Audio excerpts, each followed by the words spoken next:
je suis un grand fan de Ici tout commence. Je vais vous donner les dernières informations sur ce film.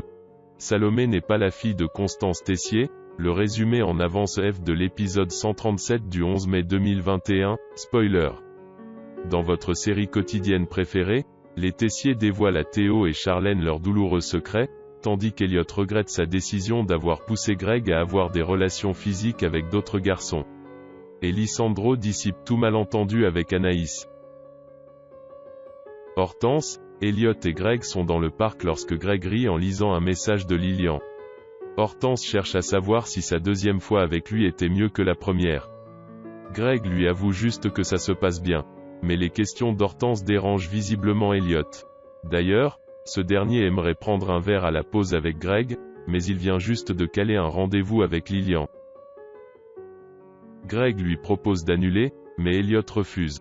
Par la suite, dans les vestiaires, Elliot crochette la serrure du casier de Greg et se fait surprendre par Hortense.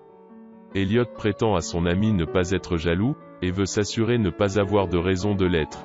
Il fouille le portable de Greg, et découvre que son amoureux échange beaucoup de messages avec Lilian, un peu trop pour caler un simple rendez-vous.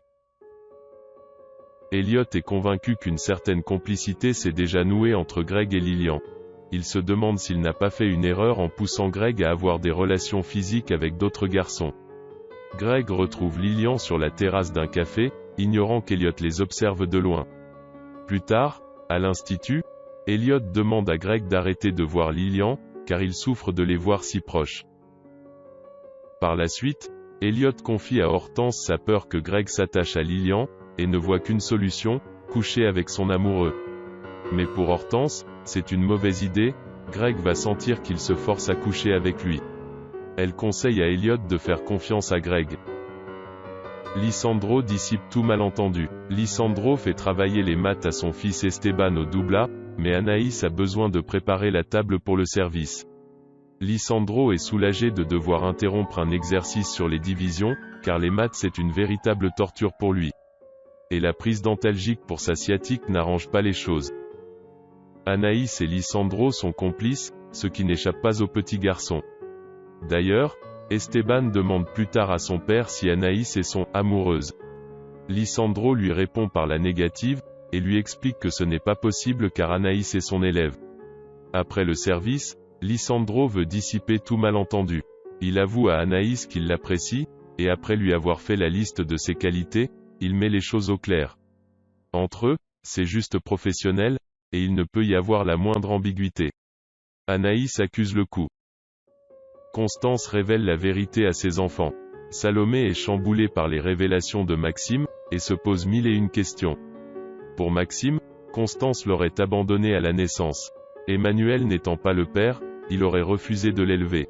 Il conseille à Salomé d'aller voir Constance pour avoir les réponses à ses questions mais prise par la peur, elle préfère d'abord s'adresser à Théo et Charlène. Elle leur avoue ne pas arriver à croire qu'ils sont demi-frères et sœurs.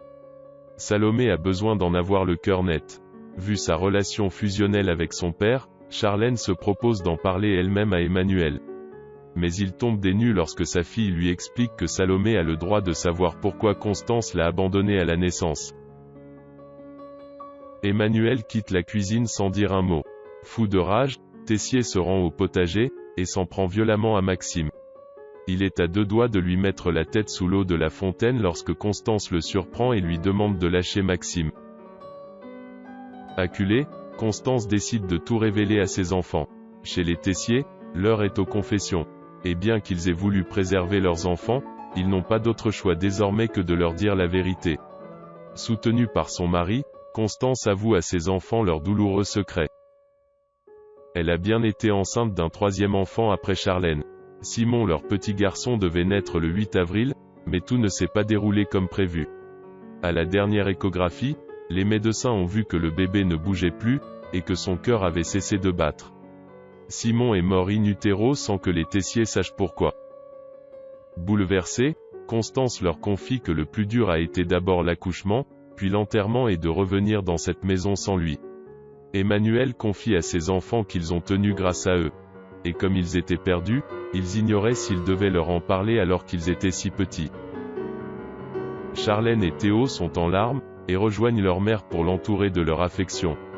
Théo rapporte plus tard à Maxime et Salomé ce que leurs parents cachaient.